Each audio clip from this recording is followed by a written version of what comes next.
اعوذ باللہ من الشیطان الرجیم بسم اللہ الرحمن الرحیم۔ السلام علیکم دوستوں، مقالہ نمبر 27، شر سے مجتنب رہو اور راہ خیر اختیار کرو۔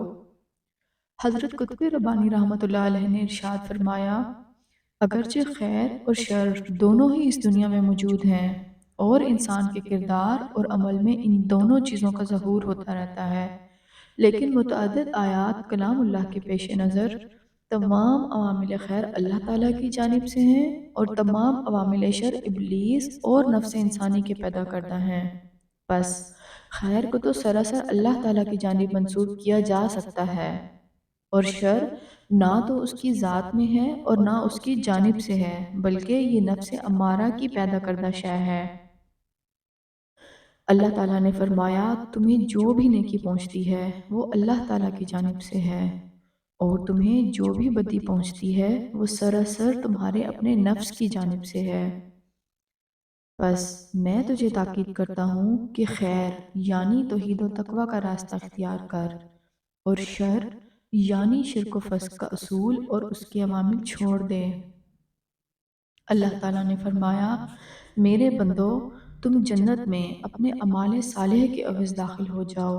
سبحان اللہ، اس کی کس قدر رحمت اور رعایت ہے کہ اس کے بندے نیک اعمال کے باعث بہشت کے مستحق قرار دیے گئے، حالانکہ تمام نیک عمل بھی سراسر اللہ تعالیٰ ہی کی توفیق و نصرت سے ہیں۔ آن حضرت صلی اللہ علیہ وآلہ وسلم نے فرمایا، جنت میں کوئی بھی شخص محض اپنے اعمال کے سبب داخل نہیں ہوگا۔ حضور پاک سے دریافت کیا گیا، یا رسول اللہ، کیا آپ بھی نہیں؟ فرمایا، میں بھی نہیں، مگر یہ کہ اللہ تعالیٰ کی رحمت واسعہ مجھے ڈھانپ لے۔ یہ حدیث حضرت عائشہ رضی اللہ عنہا سے مروی ہے۔ بس میں تجھے شریعت کا احترام کرنے اور راہ راست اختیار کرنے کی تاکید کرتا ہوں۔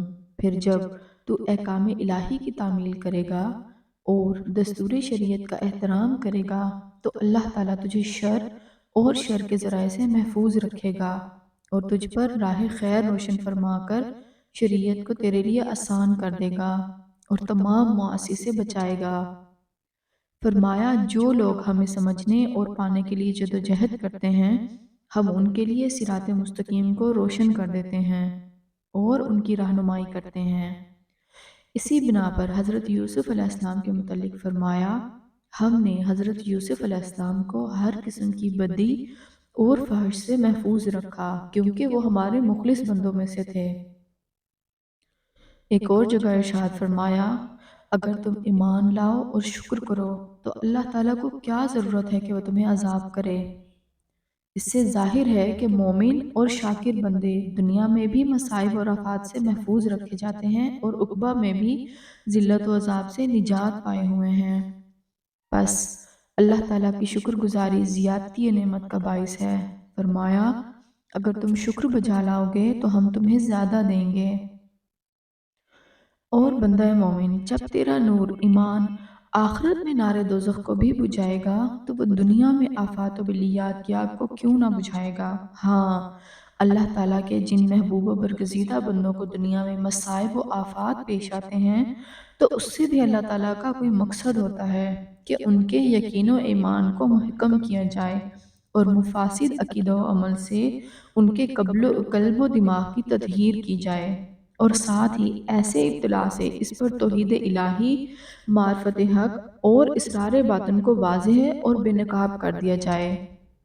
یہ اس لیے کہ یہ قلب انسانی ایک ہی ہستی کی مستقل نشست ہے، اس میں دو ہستیاں قرار نہیں پا سکتیں، اور جب اللہ تعالیٰ کے علاوہ کسی دوسری ہستی کو دل میں جگہ دی جائے تو یہی شرک ہے، جو تمام اعتقادی اور عملی خبائث کی جڑ ہے۔ اس کے برعکس توحید انسان کے قلب اور تمام اعضاء و جوارح کو ہستی باری تعالیٰ کے لیے مخصوص کرتے ہوئے اس کے سینے کو ہر قسم کی کدورتوں سے پاک کرتی ہے اور اطمینان کامل عطا کرتی ہے۔ جس شخص کی توحید جتنی زیادہ محکم و توانا ہوگی، اسی قدر اسے اللہ تعالیٰ کا قرب حاصل ہوگا اور اسی قدر وہ ذات و صفات الہی کے اسرار سے باخبر ہوگا۔ یہی وجہ ہے کہ آن حضرت صلی اللہ علیہ وآلہ وسلم نے فرمایا، میں اللہ تعالیٰ کو تم سب سے زیادہ پہچاننے والا ہوں اور تم سب سے زیادہ اللہ تعالیٰ سے ڈرنے والا ہوں۔